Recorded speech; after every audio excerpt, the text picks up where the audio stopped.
The stories. Never ignore calls from a ranger station. The warning was printed on the county dispatch poster after the incident at the North Ridge Ranger Station. It was not a slogan, it was a reminder, written like a bruise. In late September of 2019, Tamsin Crow was 34 and worked as a county radio technician. She drove service routes between towers, repeaters, and the kind of buildings people forgot existed. That morning, she had one simple goal: swap a failing battery bank before the weekend storm arrived. The request looked routine: a maintenance ticket with a ranger station phone number attached. The station sat near a long stretch of forest road in a western state that gets windy in fall.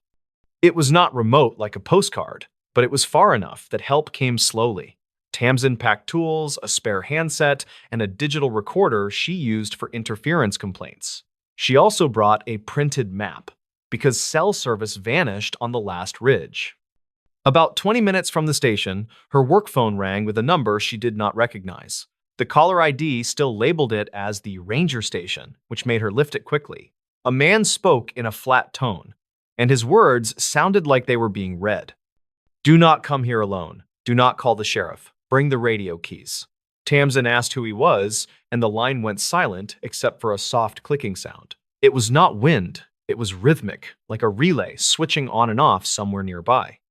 She said she could call the ranger on duty, and the man whispered one more sentence: "Tell dispatch the blue folder is not theirs." Then hang up. The call ended, and her phone showed full bars for a moment before dropping to none. Tamsin pulled over, took a breath, and wrote down the exact wording in her notebook. She tried to call back, but the phone acted like the number did not exist. That was the first time she considered turning around, and she did not yet. She reached the ranger station a little after 10, and the parking lot was empty. The building looked normal: a low office with a covered porch and a faded mapboard. A sign on the door said, "Closed for training." But the chain was not latched. Tamsin knocked anyway, then waited long enough to hear her own tires ticking. When nobody answered, she walked around to the side where the utility cabinet sat. The cabinet held a backup radio console and a line to the nearest repeater tower. The padlock had been cut cleanly, and the broken shackle lay in the gravel. Tamsin did not touch it, and she backed away as if it might still be hot. She returned to her truck and called county dispatch on the two-way, not the phone. Dispatch answered quickly, and Tamsin kept her voice steady while giving her unit number. She said she had arrived for maintenance, and she had received a strange warning call. She repeated the line about the blue folder, and the dispatcher paused before replying. The dispatcher asked her to say it again, and Tamsin did. Slower this time. A second voice came on, reportedly a supervisor who handled after-hours ranger contacts. He asked if the caller mentioned radio keys, and she confirmed that detail quietly. Then he told her to stay in her vehicle and not to enter the building. Tamsin watched the front door, and she saw a dim shape pass behind the glass. It was not a clear silhouette, more like a shadow crossing a hallway light. She keyed the mic and told dispatch what she saw, and her hands shook once. Dispatch said units were en route, and the supervisor told her to keep recording. Tamsin turned on her digital recorder and set it on the dashboard near the speaker. She kept the truck idling, and she angled the mirror to watch the porch. A minute later, the station phone rang again, and this time the sound carried outside. It rang from inside the building, muffled and lonely, then stopped, then rang again. Tamsin did not answer her work phone when it lit up, even though instinct begged her. Instead, she recorded the ringtone pattern because it sounded slightly warped, like tape drag. Dispatch asked if she could read the number on the caller ID, and she tried. It displayed the ranger station number again, as if the station were calling itself. A deputy arrived first, then a second unit, and they parked behind her truck. They kept their lights off, and they approached on foot with hands near their belts. Tamsin stepped out only when told, and she handed her recorder to the deputy sergeant. She explained the cut lock, the shadow, and the message about the blue folder. The deputies checked the front door and called out, but nobody answered from inside. They entered with caution, and Tamsin stayed outside near the trucks with dispatch on radio. Through the open door, she could hear boots on tile and a distant phone ringing again. A deputy called for a ranger by name, then asked for a key holder, then swore softly.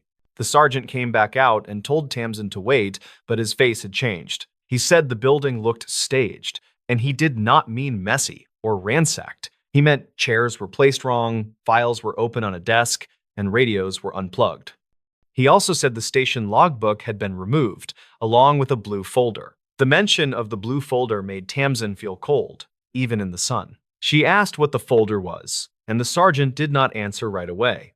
He said it might be nothing, then added that it was nothing he wanted to guess. Then he asked if she could help them understand the phone and radio setup. Tamsin walked them to the side cabinet and pointed out the cut padlock.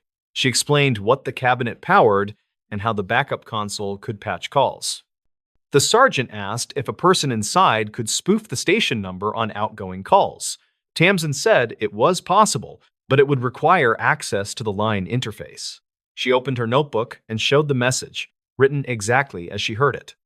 The sergeant read it twice, then asked why someone would say not to call the sheriff. Tamsin said the voice sounded trained, like a script, not like panic or a prank. Dispatch came over the radio and said they had pulled archived calls from the station. According to dispatch logs, the station phone had called 911 twice that morning. Both calls were open line, with faint clicking noises and no spoken words. The calls came from the station number, and the location pinged correctly on their system. It meant someone used the station line, or someone made it look that way. A ranger supervisor arrived next, a woman named Mrballen, 41, district manager. She greeted the deputies with tight shoulders, then asked Tamsin to repeat everything. Tamsin did, and Marlowe listened like she had heard pieces of it before. Marlowe asked for the recorder back, and she promised it would be logged as evidence. Marlowe also said 2 rangers were supposed to be on duty for training, but nobody checked in. She did not give names, and she kept details vague, like she was protecting staff. The deputies asked if there were any internal investigations, and she said, not officially. Then she said there were rumors, and rumors were why she drove out so fast. Inside the building, the deputies found a desk phone off the hook on the floor. They found the backup radio console open and a jumper wire tied into the patch port. Tamsin recognized the setup because it could route a radio transmission into the phone line. It could also route a phone audio feed into the radio if someone knew the settings. That detail changed the whole feeling of the day because it meant the warning call mattered. It also meant the clicking sound might be a relay toggling the patch on and off. Tamsin told Marlowe that, and Marlowe looked at the cabinet like it was a trap. Marlowe asked if someone could broadcast using the station number as cover, and Tamsin nodded. By early afternoon, the search widened to the nearby trails and the storage shed behind the station. A K-9 team arrived and worked the porch, the hallway, and the back lot. Witness statements later said the dog alerted near a locked closet in the rear office. The closet was open when they forced it, and it held only a mop bucket and a clean shelf. But the wall behind the shelf sounded hollow, and a deputy noticed new screws in the trim. They removed the trim and found a narrow access panel hidden like a cheap stage trick. Behind it was a crawl space with a metal file box pushed deep into the dark. The box held cassette tapes, dispatch printouts, and a single blue folder with no label. Tamsin stood outside while they brought it out, and she watched faces tighten again. The tapes were old, and several were marked with months from 2016. A deputy said the folder contained copies of incident reports that were never filed properly. Some pages looked like drafts, with missing signatures and handwritten notes in the margins. One note said, "Do not send to county. Handle internally until winter." Marlowe took one look and asked for a formal chain of custody, and the sergeant agreed. She said the folder was supposed to be locked in the district safe, not in a wall. She also said the station had been used for unofficial debriefs after certain rescues. According to her, some calls were sensitive, and she regretted how that culture formed. That was when the twist started to take shape, not as a movie shock, but as a pattern. The missing rangers were not missing in the wilderness. They were missing from the schedule. Their names were not on the public roster that week, and the training sign was a lie. The station had been used as a private listening post where recordings could be reviewed. Tamsin asked why anyone would hide that, and Marlowe gave a careful answer. She said there had been a whistleblower complaint months earlier, and people got scared. If the county took control of the station comms, certain mistakes would become permanent record. So someone tried to control the record, and controlling the record meant controlling the phones. The warning call to Tamsin now made a different kind of sense, and it was worse. Someone wanted the blue folder protected, but also wanted the patch setup discovered safely. They did not trust the sheriff, or they did not trust certain deputies, or both. So they called the one person who understood radios and who was not part of either side. Dispatch later confirmed something else from their archives, and it was the key detail. During the open line 911 calls, a faint voice was barely audible under the clicking. It sounded like a person trying to speak while someone else held a hand over their mouth. The words were not clear, but one phrase appeared in multiple transcript attempts. Not the safe. Not the safe. Marlowe heard that and went pale, because the district safe had been opened that morning. The safe was located at a different office, miles away, and only two people had access. One was Marlowe, and the other was a senior ranger who had called in sick. Marlowe said she never opened it, and she offered her keys to the sergeant without hesitation. A search warrant followed, and what investigators reportedly found was not dramatic, just damning. The safe held empty folders where the blue folder should have been. A log showed it was accessed the previous night, after hours, with a code entry recorded. The code was used correctly, which meant the person knew it or forced someone to type it. The senior ranger returned to work days later with a lawyer, and he said nothing useful. No charges were publicly announced connected to that specific day, at least not at the time. But internal discipline followed, and several staff were reassigned quietly over the next months. Marlowe kept her job, but she was moved to a role with less direct control. For Tamsin, the last piece came from her own recorder, which she finally got back. She listened to the first warning call again, and she noticed a soft second voice. It was so low that it sounded like air on the line, unless she wore good headphones. The second voice said one word, right after, "Bring the radio keys." It said, "Please." That was the part that bothered her most, because it sounded human and scared. It did not sound like a plot. It sounded like a person trapped in a bad decision. Tamsin gave the clip to the detective assigned to the case, and it went into evidence. After that, she was told not to discuss it, and she kept that promise. Years later, the station reopened with new locks, new policies, and a new phone system. The poster at dispatch stayed up because it did not blame anyone by name. It simply said, "Never ignore calls from a ranger station," because sometimes the call is not a request. Sometimes it is the only safe way someone can say that something is terribly wrong. The stories. The final voicemail from a highway turnout. The last thing on the missing man's phone was a voicemail he never sent. It came from a highway turnout that did not exist on any official map. In late October of 2016, Dax Merritt drove the same mountain corridor he had worked for years. He was 37, and he was a contracted line inspector for a regional telecom company. That Thursday started simple, and he wanted to clear 3 flagged signal sites before dark. The forecast was dry, the road was open, and his manager expected his report by 7. Dax left a small rental house outside a mid-sized western town and headed toward the pass. He carried a work tablet, a handheld spectrometer, and 2 spare battery packs.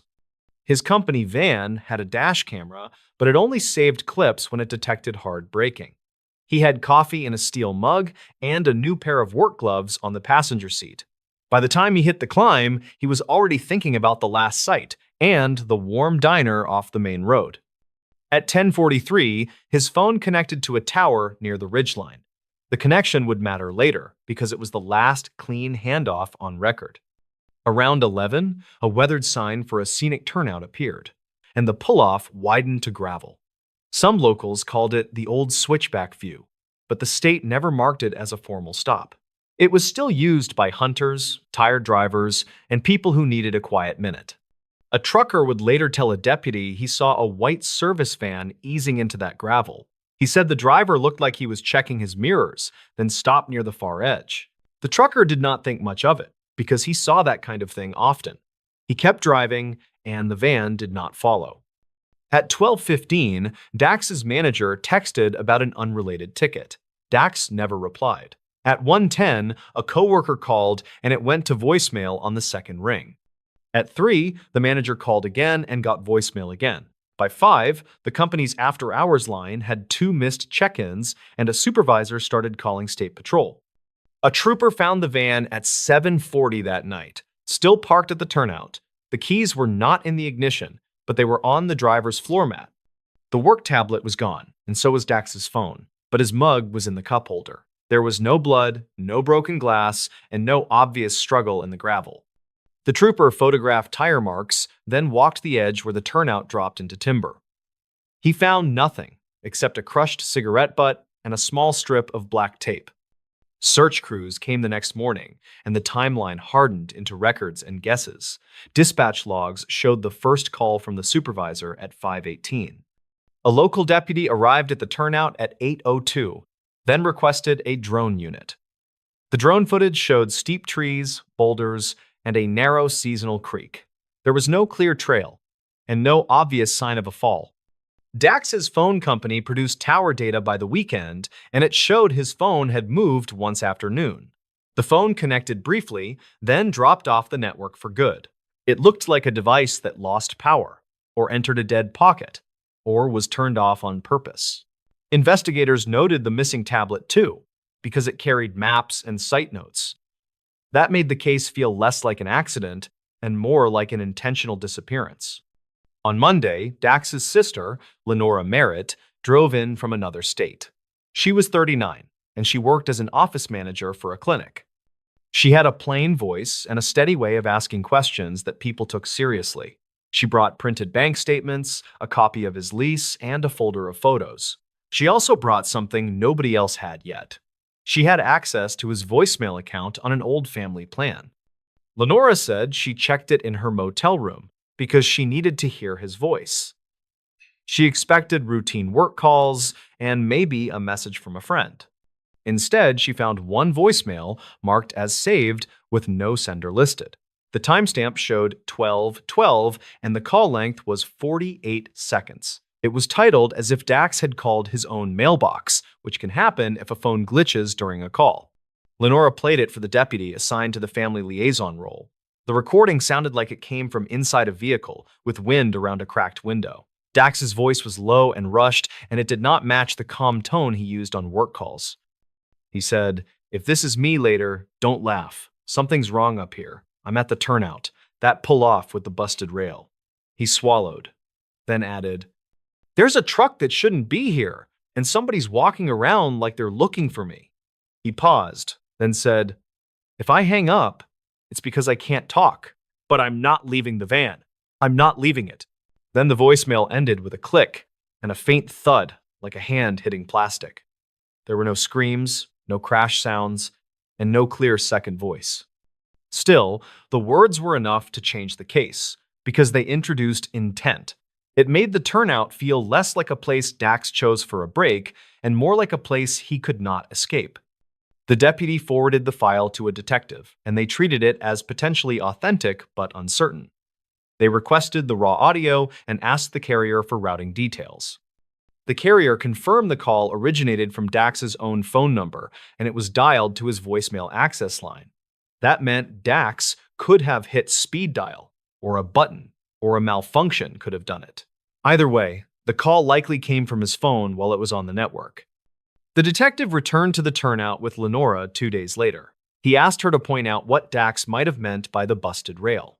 On the far side of the gravel, an old guardrail ended in a jagged break.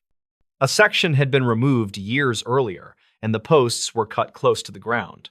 A casual driver would not notice, but a person who had been there before might. Near those cut posts, the detective found 2 small bits of black tape stuck to the wood. It looked like electrical tape, the kind used to wrap cables in a hurry. A lab later found faint fibers, consistent with work gloves. That did not prove anything, but it aligned with Dax being near the edge while still trying to stay close to his van. The detective asked for local traffic camera footage, but the area had only one camera far down the pass. It showed Dax's van heading uphill at 10:27.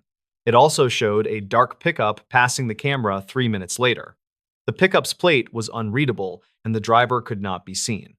Still, that pickup became a shadow in the case file because it matched what Dax said: "There's a truck that shouldn't be here." Investigators interviewed workers who had jobs near the pass.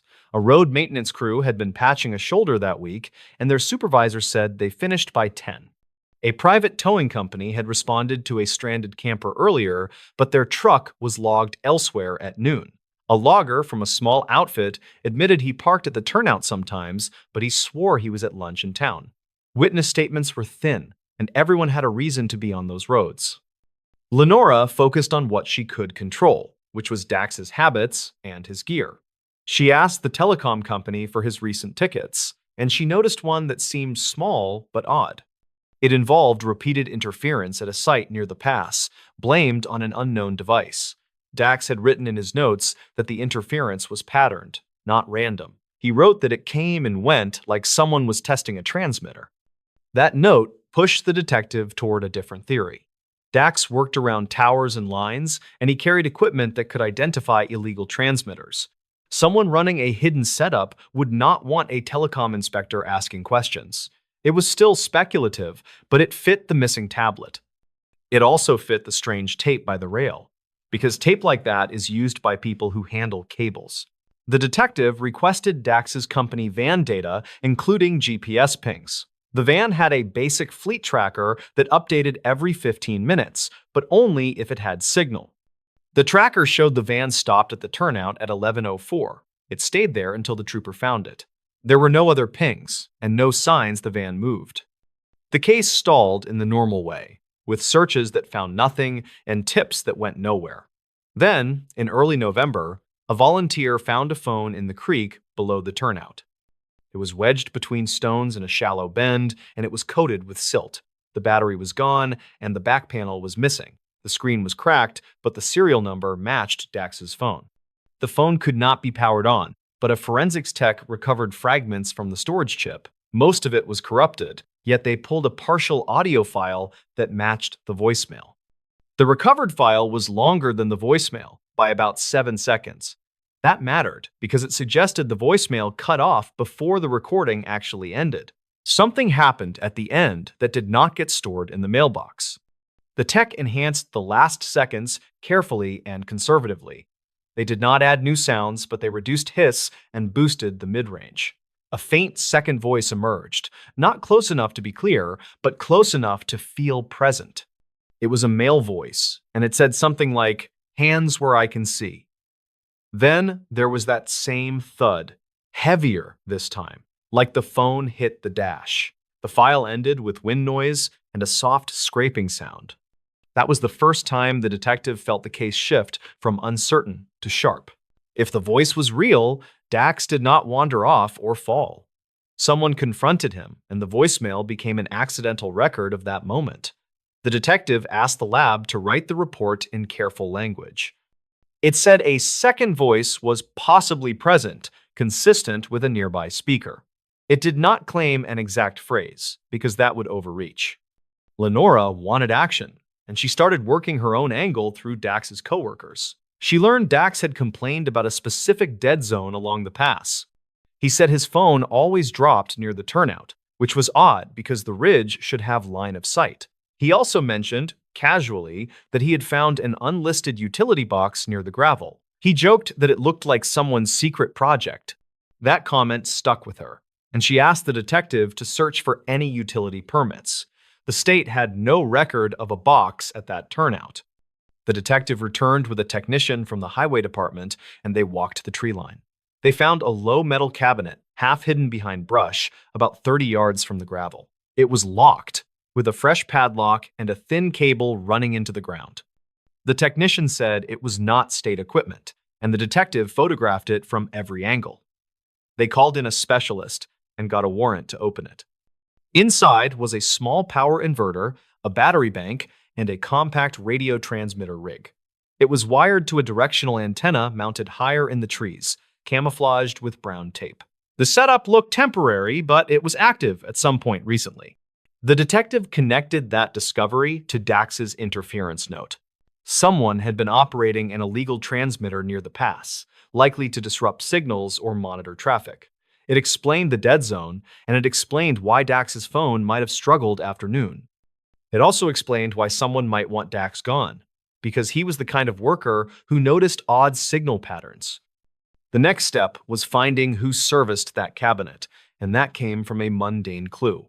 The cabinet had a smear of red clay on the lower hinge, not local to that rocky slope.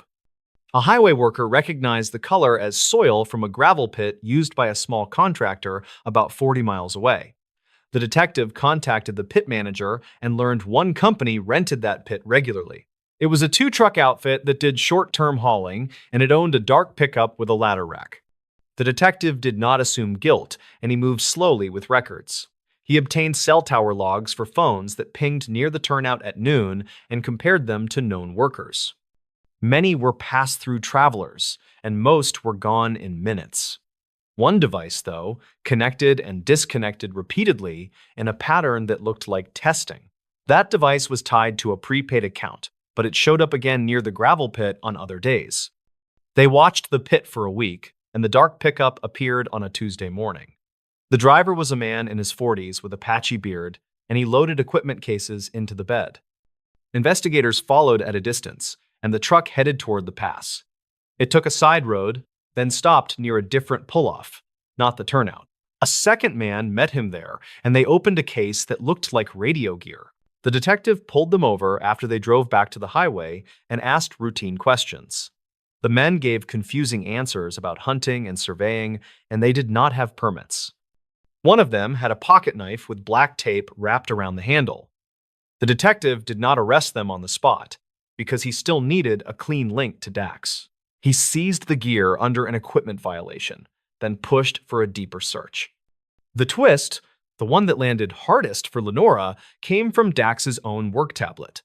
It turned up in a pawn shop 2 counties away, sold for cash by a middleman. The pawnbroker said the seller claimed it was from an estate cleanout. Security footage showed the middleman clearly, and he was a low-level thief known to local police. When questioned, he admitted he bought the tablet cheap from a man with a dark pickup. He described the seller as nervous and said the man kept looking over his shoulder. Forensics on the tablet found Dax's last open file, a note he wrote at 11:59. It said, "Turnout cabinet not marked, signal jammer likely, report to state, get plate if possible." That note was typed fast, with mistakes, then saved without his usual formatting. It read like someone writing while watching their mirrors. The detective paired that note with the voicemail, and it made sense in a grim way. Dax stopped at the turnout to verify interference. He found the unlisted cabinet, and he planned to report it. A truck arrived, and the people running the setup realized what he was doing. Dax tried to create a record, and his phone called his voicemail by accident or instinct.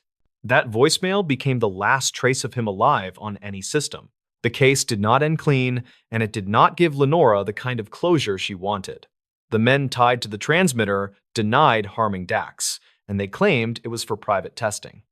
Evidence placed them near the turnout, and it tied them to the cabinet and to the tablet sale. It still did not place Dax's body in any one spot, and the mountains kept their silence.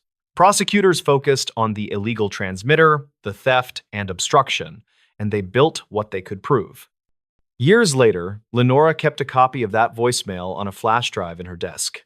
She played it once a year, not to suffer, but to remember his thinking. He sounded scared, but he also sounded like himself, practical and stubborn. He said he would not leave the van, and that detail still haunted her. It meant he believed the safest place was right there, until someone changed the rules. The turnout is still there, and the gravel still crunches under tires on quiet afternoons. Most people stop for the view, then drive on without a second thought. The strange part is how ordinary the place looks. Even after everything that happened, it is just a patch of gravel and a broken rail, with trees that do not talk. And yet, for one short minute on a workday in 2016, it held a voicemail that was never meant to exist. The stories. Why this bridge changed everything forever. The state report said the bridge failure was an accident, but the dispatch audio tells a different story. What happened on that span turned a quiet county into a place that never felt normal again. Tobin Rusk was 38, and he worked as a road inspector for a small transportation district. He drove a white pickup, carried a thick binder, and treated every complaint like it mattered. On a clear morning in late fall, he headed toward an old steel truss bridge outside a riverside town. The plan was simple. He would photograph rust spots and sign off on a routine maintenance note. The bridge was called Latham's Span on maps, though locals just called it the River Bridge. Tobin arrived before noon, and he noticed something that did not fit the usual pattern. Fresh orange cones sat near the north shoulder, but no crew truck was parked nearby. A hand-painted board leaned against the rail, and the warning looked rushed and uneven. It said, "Do not stop on bridge," and the letters were thick like they were done in panic. Tobin parked off the approach, and he walked the deck with his camera ready. Halfway across, he found a strip of new asphalt that cut straight across 2 lanes. It was not wide, but it was too clean, like someone patched a scar in the dark. He crouched near the patch, and he saw a faint line where the surface had been cut. Under the tar smell, there was another odor, sharp and metallic, like hot wiring insulation. Tobin took photos, then he pressed his knuckles to the asphalt to feel for warmth. It was cool, which meant the patch was not from last night like the cones suggested. A car passed behind him, and the driver slowed, then accelerated hard without looking. Tobin stood up, and he realized there were no pedestrians, no fishing gear, no stopped traffic. The bridge felt avoided, like the whole county agreed to keep moving. Back at his truck, Tobin opened his binder and reviewed the last inspection notes. The prior entry, dated 2 months earlier, mentioned only paint flaking and minor bolt corrosion. There was no note about any patch and no mention of cones, boards, or emergency repairs. He called the district office, and the receptionist said no work order was scheduled there. Tobin asked about unplanned repairs, and she said none were approved that week. He thanked her. Then he called the county dispatch non-emergency line for any recent incidents. The dispatcher hesitated, then said there had been a call, but the log was restricted. Tobin drove to the county building, and he signed a form to request older audio. He had done this before after crashes, so the clerk recognized his face and his patience. She printed a receipt, then she said the archive could take a few days to release files. Tobin did not argue, but he asked if the clerk could at least confirm the date. She leaned closer and whispered a date, then wrote it on a sticky note for him. It was from the previous weekend, which made no sense for a bridge with no visible damage. Tobin left with a bad feeling, and he drove straight to the nearest gas station by the river. An older man behind the counter watched Tobin's reflective vest and the camera on his seat. Tobin bought coffee, then asked if anyone had been working on the bridge recently. The man said no crews, but he said he heard sirens on Saturday night near the water. He added that 2 sheriff units blocked the south approach for almost an hour. Tobin asked why, and the man shrugged and said it looked like a training exercise. That word stuck because the sheriff department did not train on that bridge in winter. Tobin asked if anyone filmed it, and the man pointed at a small sign about security cameras. The gas station had a camera facing the road, but it only held footage for a short window. Tobin asked the manager, and she agreed to review the Saturday night clip with him.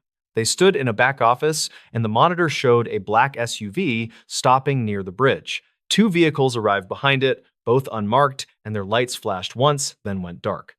A man in a hood walked toward the bridge with something long, carried like a pipe. Another person dragged a heavy bag, and it sagged like it held wet sand.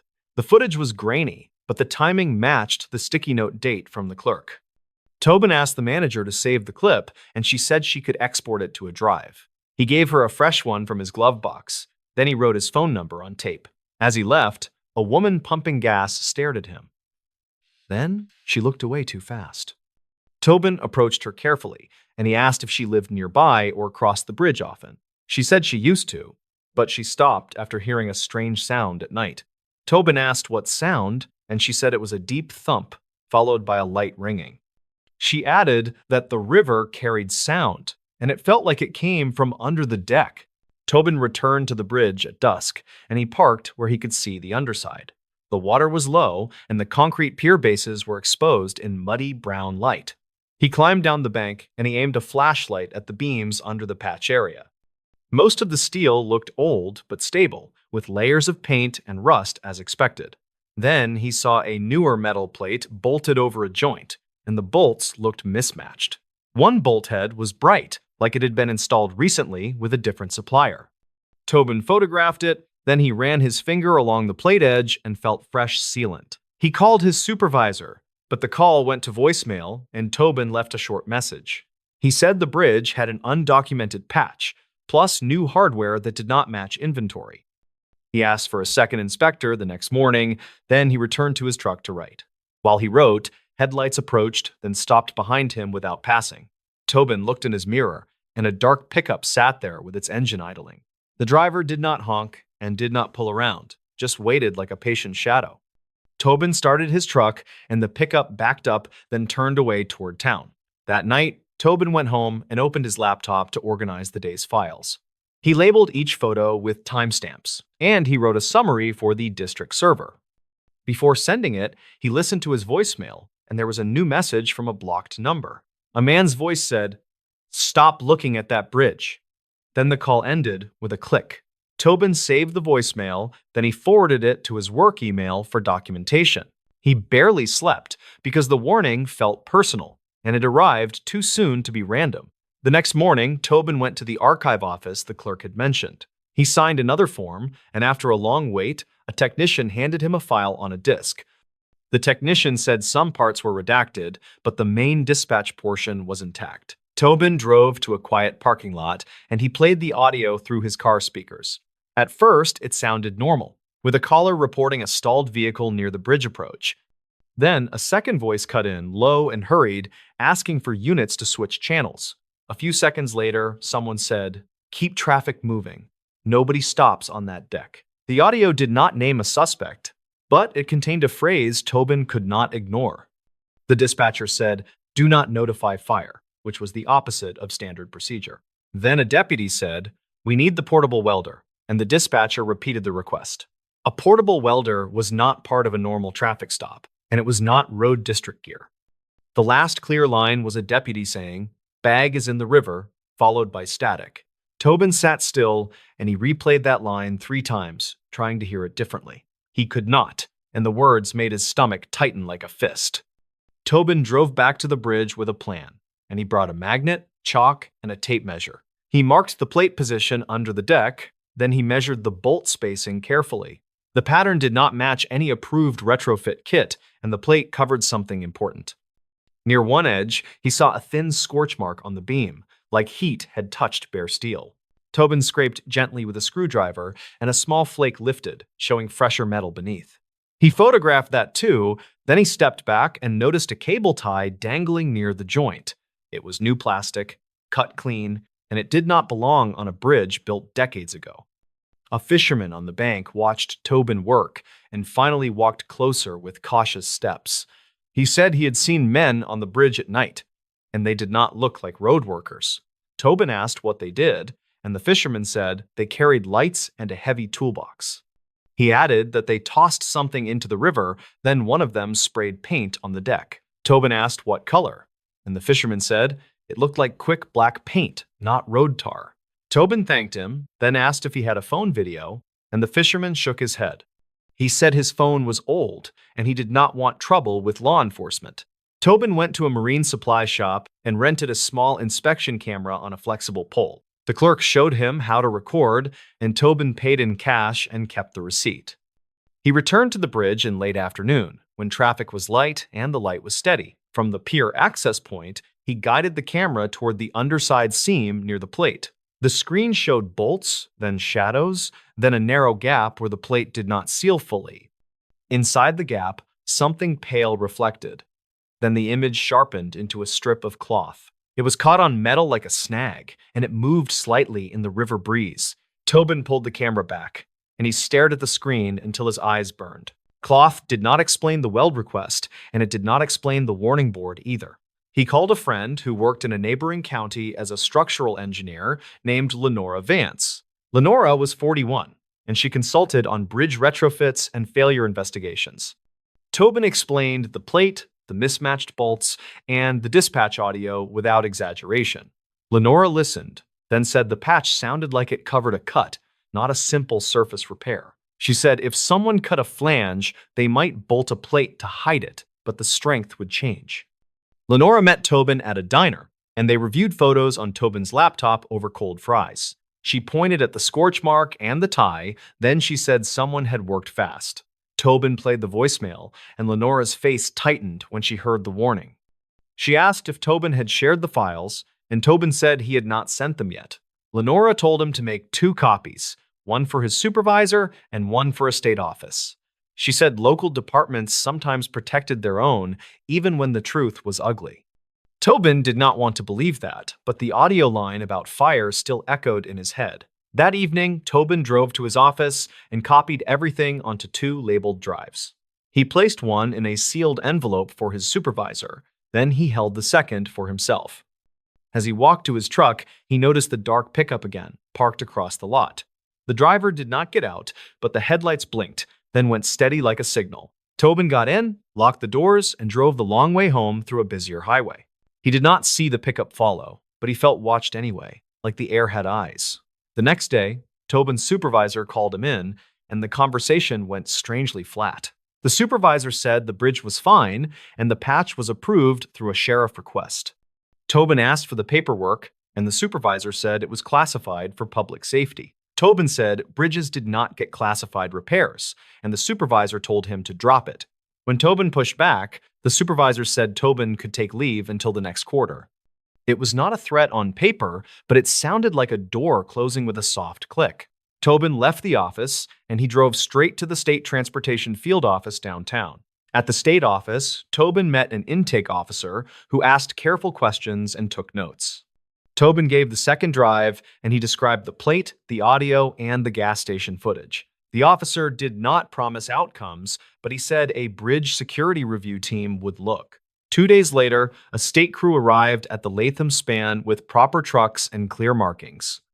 Traffic stopped, and inspectors crawled under the deck with bright lights and measuring tools. By afternoon, the state posted a closure notice, and the bridge was shut until further notice.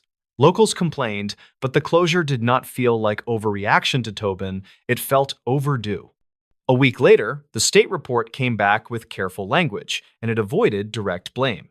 It said a critical member had been altered, and a temporary plate hid the modification.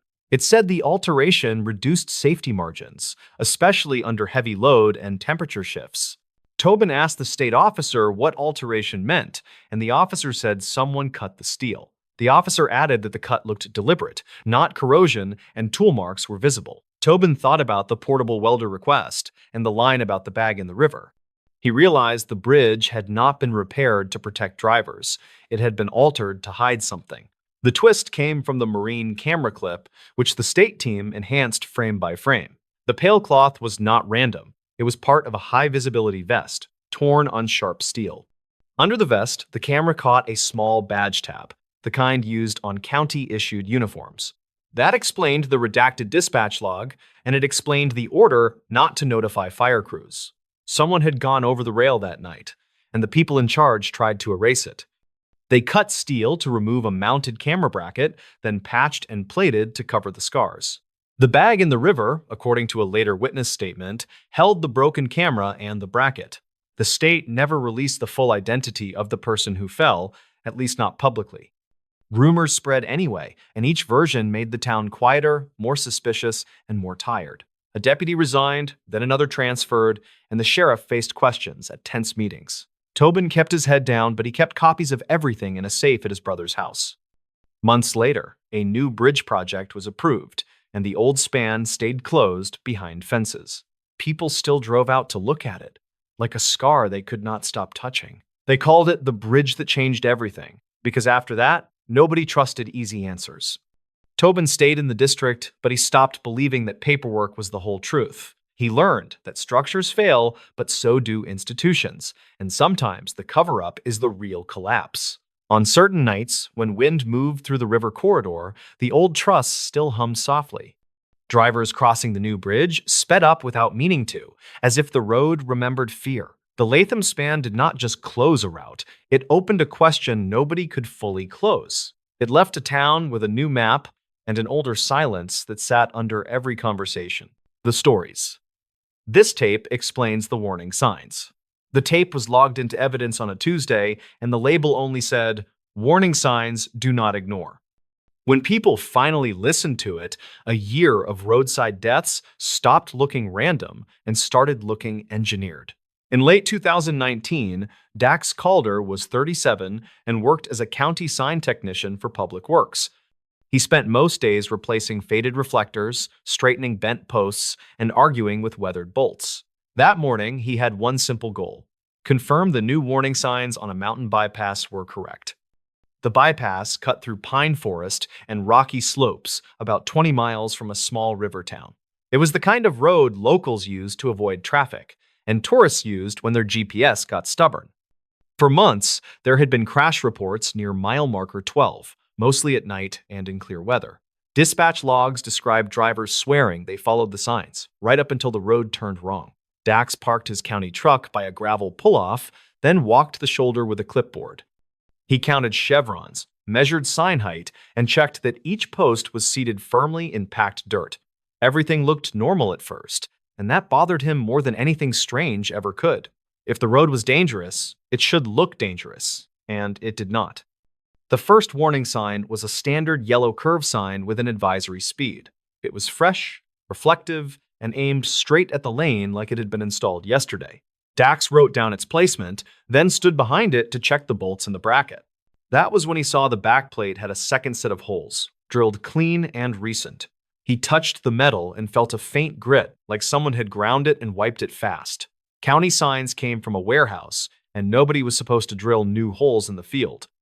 Dax took photos anyway, then noted the serial number stamped near the lower edge. The serial number did not match the shipment list he printed that morning. He drove farther and found the next sign, a narrow bridge warning near a shallow ravine. The bridge was not narrow, and the guardrails were modern and well-maintained. Dax checked his map and confirmed there was no bridge project scheduled for this road. He stared at the sign until his eyes started hunting for an explanation that was not there.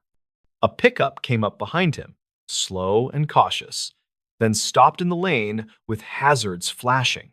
The driver rolled down the window and asked if the road was closed because the signs looked wrong. Dax said the road was open, and he asked what signs the driver had seen. The driver said, 2 detour arrows and a warning about a drop-off, and none of it made sense. Dax felt a tight heat in his chest because his clipboard showed no detour signs at all. He asked where the driver saw them, and the driver pointed back toward a turn he had already passed. Dax thanked him, then watched the pickup crawl away like the driver did not trust the pavement. When the truck disappeared, Dax walked to his county rig and called his supervisor. His supervisor was Renly Goss, early 50s, a practical manager who hated surprises.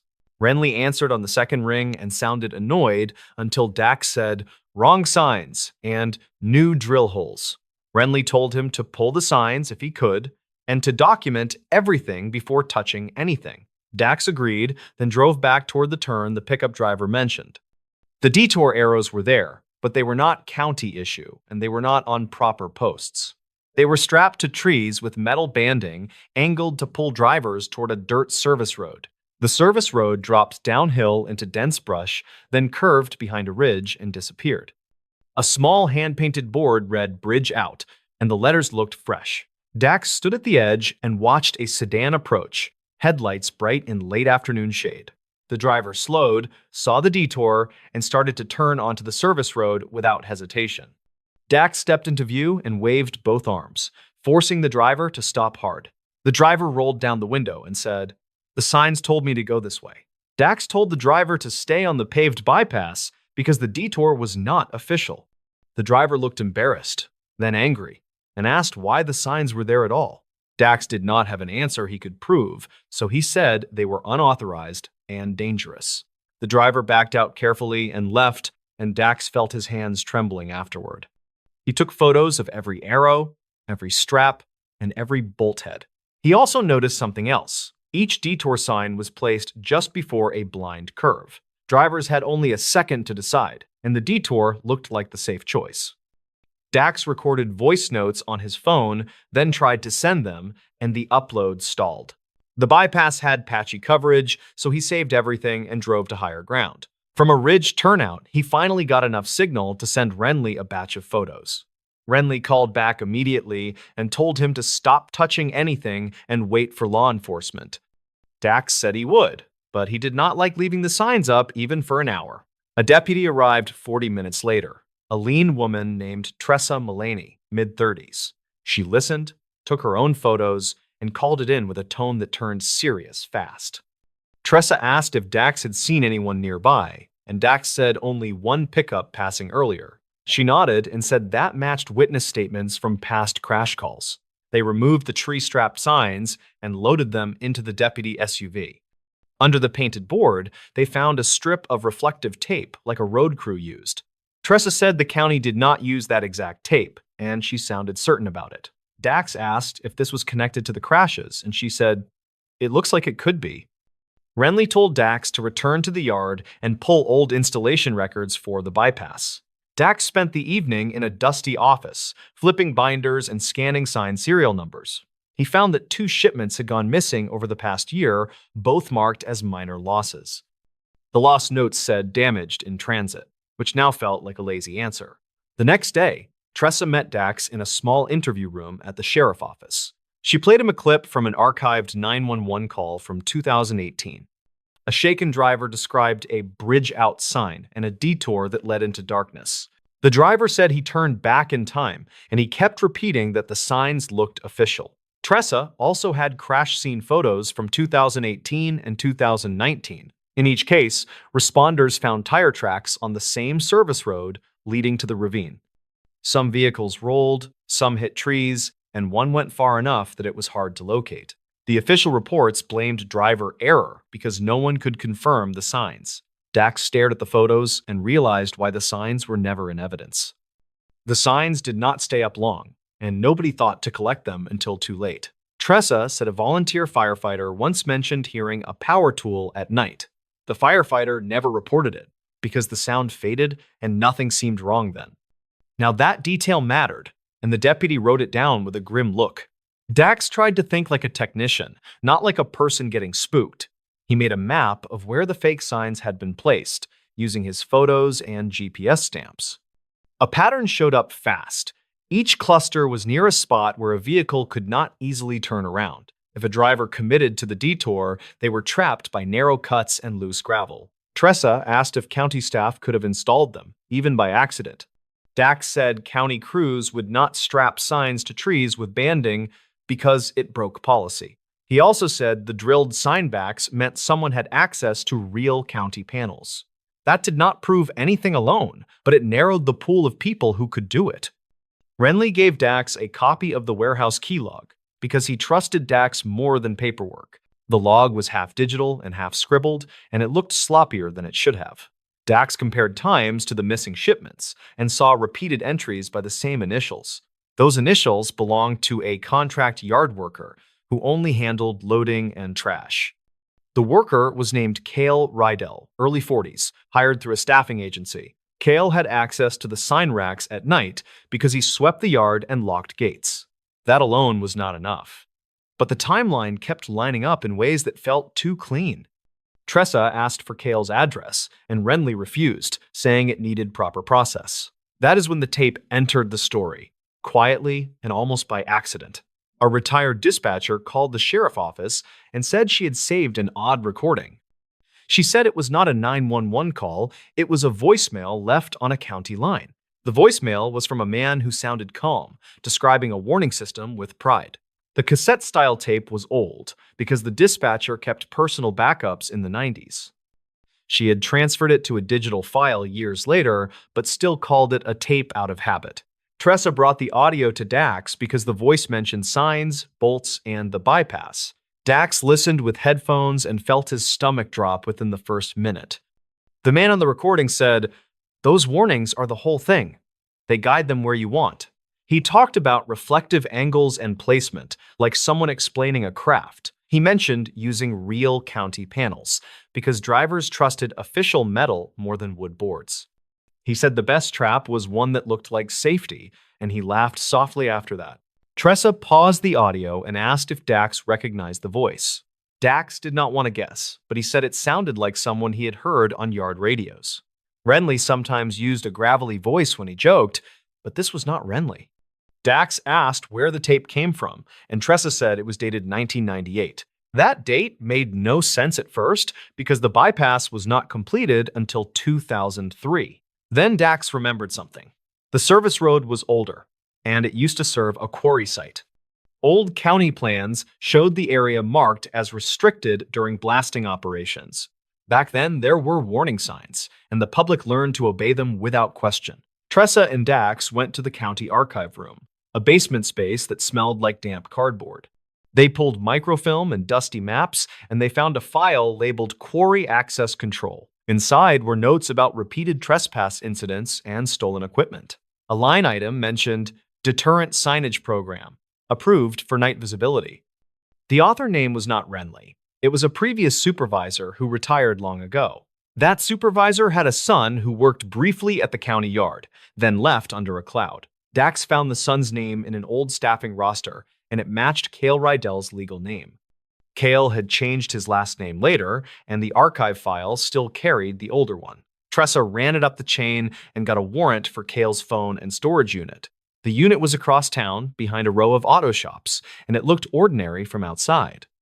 Inside, deputies found stacks of sign blanks, reflective sheeting, and a crate of banding straps. They also found a portable drill press and a set of county serial stamps. Cale did not deny making signs, but he claimed he was building props for a film project. Tressa asked why the props matched the crash locations and why they used county serial formats. Cale shrugged and said people drove too fast, and they would crash anywhere. Then he said something that matched the tape, almost word for word. He said, if they see a warning, they do what the warning says. That line hit the room like a cold slap because it was not a defense. It was a philosophy, and it sounded practiced, like he had repeated it for years. The payoff came when they compared the tape voice to a recorded jail call. The sheriff office had legal access to that call, and a voice analyst reported a strong match. It was not perfect science, but combined with the tools and the signs, it added weight. Tressa also found that Cale's father had been the quarry security contractor in 1998. That meant the tape was likely the father teaching the son, or the son learning early. Either way, it explained how the method existed before the bypass ever did. When the quarry shut down, the service road stayed, and the idea stayed with it. Then the bypass opened, and the trap finally had traffic. The case did not solve every crash with absolute certainty, and nobody promised it would. Some drivers were drunk, some were tired, and some made bad choices with no help from signs. Still, witness statements changed after the arrest because people finally trusted their own memory. Several said they saw a man at night moving calmly with a flashlight near the trees. The county replaced every warning sign on that stretch, using locked hardware and tracked serial scans. They also blocked the service road with boulders and steel posts, leaving only a narrow footpath. Dispatch logs showed a sharp drop in late-night crashes within weeks. The bypass became boring again, which was the best possible outcome. Dax kept a copy of the tape transcript in his work folder, even after the trial ended. He did not listen to it anymore, because the laughter at the end stuck in his head. He only remembered the lesson. Signs were supposed to protect people, not steer them into danger. When he bolted a warning sign to a post, he checked it twice, then checked it again. The stories. The final body cam clip from a night patrol. The final body cam clip lasts 47 seconds, and it ends with a calm voice saying, "Copy, I see it now." That line was never meant to be public, and it was almost erased from the record. Tamsin Crow was 32, and she worked nights as a deputy in a rural county with long, empty roads. She liked the shift because it stayed predictable, and predictable meant everyone usually went home. On a cold week in late fall, she had one simple goal for that night: finish reports early. Her partner was supposed to ride along, but he called out sick right before briefing ended. The county seat was a small place with one diner, one gas station, and a river that cut through scrubland. Dispatch warned about deer strikes, then mentioned a broken gate near an old service road by the water. It sounded like nothing, but the service road led to a fenced maintenance yard with county equipment. Tamsin said, "I will check it," and rolled out with her heater rattling and her body cam blinking. She reached the gate a little after midnight, and her headlights washed over a chain hanging loose. The padlock was still there, but the shackle looked twisted, as if someone forced it open. Tamsin stepped out, clicked on her flashlight, and called the yard number on her radio. Dispatch answered fast, and said the yard supervisor was not on call tonight and nobody should be inside. The place smelled like wet dirt and diesel, and the gravel made her footsteps too loud. She walked the fence line, then saw fresh tire tracks that cut in from the road and turned deep inside. They were not county truck treads, and they looked narrower, like a private pickup with worn tires. Tamsin raised her light, and her beam landed on a portable fuel tank sitting near a shed door. That tank was supposed to be chained, and she knew that because she had been here last month. She checked the latch, then noticed the shed door was not shut all the way, just resting. A low clicking sound came from inside, like a cheap plastic switch being tapped over and over. Tamsin called out, "County Sheriff, come out now!"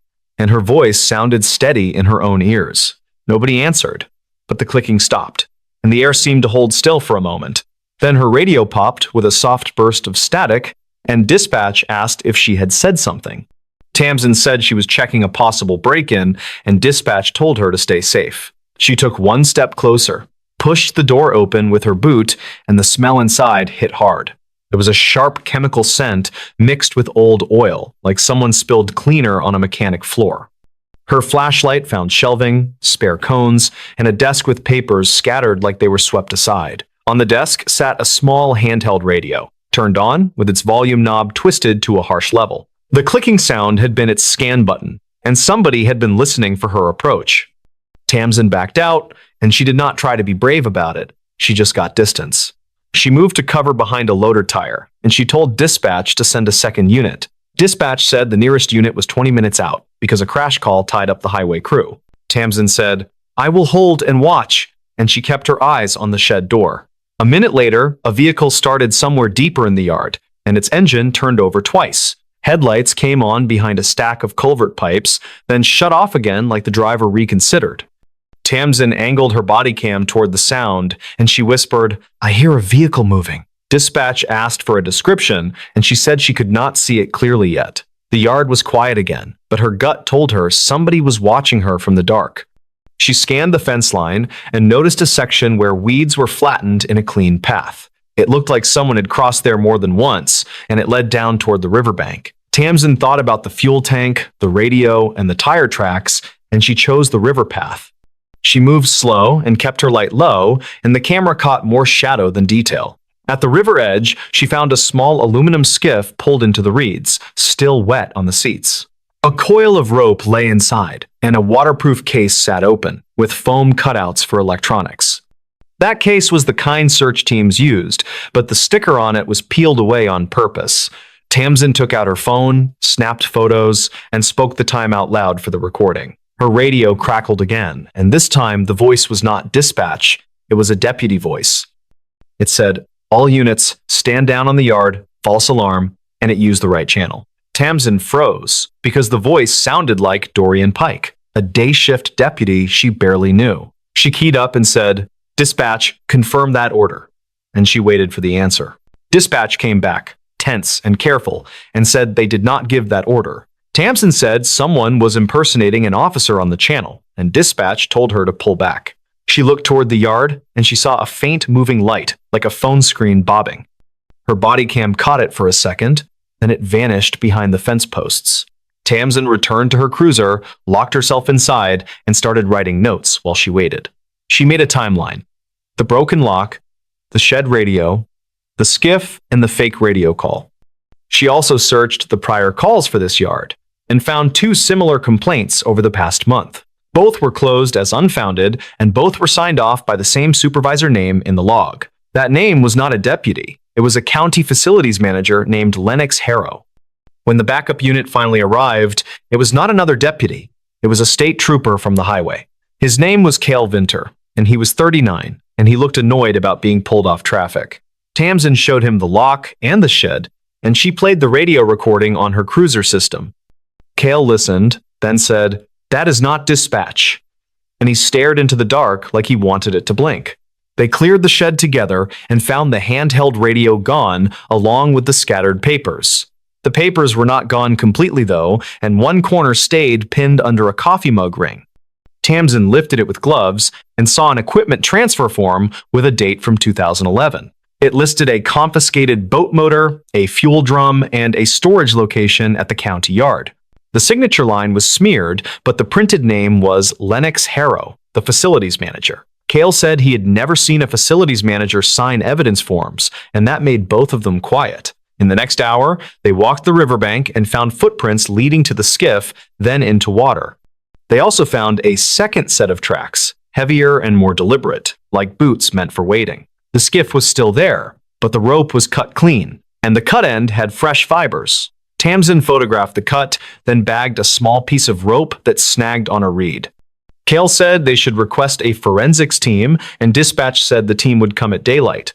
Tamsin went back to the station before sunrise, and she kept her body cam on for every step. She sat at a computer, pulled archived incident reports, and searched Lennox Harrow's name carefully. She found a civil complaint from 2012 about missing impound items, dismissed for lack of proof. She found a memo about unauthorized overtime, and another about keys not being returned after a project. None of it proved anything, but it formed a pattern that made the yard feel less random. She also checked the radio impersonation angle because that was the part that bothered her most. The voice that sounded like Dorian Pike had used the right code words, but the cadence was off. Tamsin asked dispatch for the recording, and dispatch sent a copy through the internal system. Tamsin listened with headphones, and she heard a faint second sound behind the voice, a mechanical tick. It matched the scan button rhythm she heard earlier, like the same device was near the speaker. At noon, she approached Dorian Pike at the station, careful to keep it casual and non-accusing. Dorian was in uniform, healthy, and clearly not sick, and he asked why she looked tired. Tamsin said someone used his voice on the radio last night, and she watched his eyes closely. He looked surprised, then defensive, and said, "That is not funny. Who said that?" Tamsin said she had the recording, and Dorian asked to hear it, then went pale when it played. Dorian said he was home asleep, and his phone location history backed that up without much effort. He also said his department-issued radio was missing last week for a day, then returned to his locker. He thought it was a prank, and he did not report it because he did not want trouble. Tamsin wrote that down, then asked who had access to lockers during maintenance. Dorian said facility staff sometimes entered the area for repairs, and he mentioned Lennox Harrow by name. The daylight forensics team arrived at the yard, but the scene had already cooled and dried. They found partial prints on the shed door, and they lifted a palm smear from the desk edge. They also found a single hair caught on a nail by the shed, and they collected it without comment. The rope fiber matched commercial marine rope, common and not traceable without more context. Still, the tech noted the rope was cut with a clean blade, not torn by strain. That evening, Tamsin reviewed her own body cam from the river, and she saw something she missed. In one frame, when her light swept the reeds, a reflective strip flashed, then vanished again. It looked like safety tape, the kind used on work jackets, not on fishing gear. County facilities workers wore jackets like that during night callouts, especially in cold weather. Tamsin marked the time code, then pulled the yard roster for who had keys after hours. The key sign outlog was thin, almost too neat, and it showed one entry for that night. It listed Lennox Harrow taking keys for an equipment check, then returning them before midnight. That entry did not match what Tamsin saw, because the activity happened well after midnight. When she asked the desk sergeant about the log, he shrugged and said the county ran its own system. That answer felt like a wall, and she could tell the wall was not made of paperwork. Tamsin decided to interview the yard supervisor anyway, a gravel-voiced man named Orson Ked. Orson was 50. Worked maintenance for decades, and spoke like every word cost him time. He said Lennox was always around, and he said Lennox knew how to move gear without leaving paperwork. Orson also said a county boat motor went missing years ago, and Lennox blamed teenagers for it. When Tamsin asked about the skiff, Orson said there should not be any boats stored there at all. That night, Tamsin returned to the yard with Cale Vinter, and this time they parked farther away. They did not announce themselves on the radio, and they used a separate encrypted channel to coordinate. They watched from a low hill, and they waited past midnight, letting the cold settle into their gloves. Around 1, a county pickup rolled in, slow lights off, and stopped at the broken gate. A man stepped out wearing a reflective work jacket, and he carried bolt cutters in his left hand. Cale filmed through binoculars, and Tamsin kept her body cam aimed steady from the shadow. The man opened the gate like he owned it, then drove inside and shut it behind him. He went straight to the shed, and a small light flickered within, then snapped off again. A minute later, the man walked toward the river path, carrying the same waterproof case. Tamsin and Cale moved, staying low, and they followed at a distance that kept them unseen. At the reeds, the man knelt by the skiff, and he lifted the floor panel like he knew the latch. He pulled out a compact radio scanner and a second handheld police radio with its antenna removed. He placed them in the case, then reached for the rope, but paused as if he heard something. Tamsin stepped forward, lit him up with her flashlight, and said, "Hands where I can see them." The man flinched, then tried to smile, and the smile did not reach his eyes. It was Lennox Harrow, mid-40s, clean-shaven, and wearing county patches on his sleeves. He said, "This is a misunderstanding," and he glanced toward the water like he hoped it could help. Cale came in from the side, identified himself, and ordered Lennox to the ground. Lennox hesitated, then complied, but his hands trembled the way guilty hands often did. Tamsin cuffed him, then asked why he had a police radio and why he mimicked a deputy voice. Lennox said he found the radio in the shed weeks ago, and he claimed he kept it for safety. Tamsin did not argue. She just asked what was inside the skiff and why it was hidden. Lennox said it was county property, and he said he was moving it to prevent theft. Cale opened the case, and the contents told a different story, including a seal bag with cash inside. There was also a small hard drive labeled with tape and marked with a date in 2011. They brought Lennox to the station, and they logged the items as evidence under Cale's authority. The hard drive was sent to a regional tech unit because local staff did not have the tools. 2 days later, the tech unit reported that the drive held scanned forms and audio recordings. The recordings were dispatch channel captures, and some were cut together to imitate deputy voices.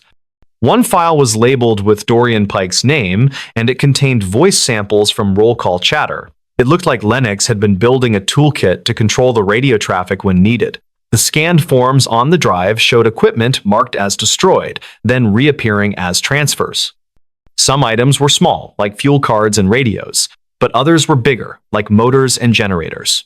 The pattern suggested a slow theft ring, where county gear vanished and then got sold off quietly. That could explain the skiff and the rope, and the late-night trips to the river. What it did not explain was the title line from Tamsin's final body cam clip, "Copy. I see it now." Tamsin did not understand that line either until the captain called her into his office. He told her the county attorney wanted the case kept tight, and he warned her about publicity. Tamsin asked about the final clip and why the station archive showed her body cam ended early. The captain avoided her eyes, then said the upload had a corruption issue during transfer. Tamsin knew that was weak, because body cam files had checksums and redundancy, and corruption was logged. She went back to the evidence room, and she requested the original body cam card under protocol. The technician on duty, a careful woman named Briar Sloan, said the card was missing from the sleeve. Briar said it came in, then it was pulled for review, and the request line was signed by command. Tamsin asked who reviewed it, and Briar said she could not say, but her face showed she hated it. Tamsin left, then sat in her cruiser, and she listened to the copy she saved on her own system. Tamsin had made a habit of exporting her own clips to include with reports, which was allowed at the time. Her exported file was not perfect, but it captured audio clearly, including the last 47 seconds.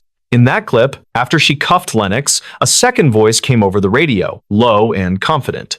It said, "Bring the case to the south lot, do not book it," and it used a supervisor call sign. Tamsin replied without thinking, "Copy, I see it now," because she saw headlights approaching from the south lot.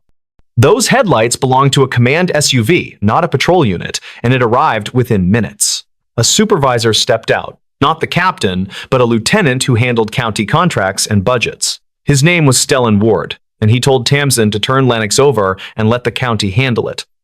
In the clip, Tamsin asked if Lennox was being arrested, and Stellan said, "He is not going downtown." Cale Vinter challenged him, and Stellan said the state trooper had no jurisdiction on county property.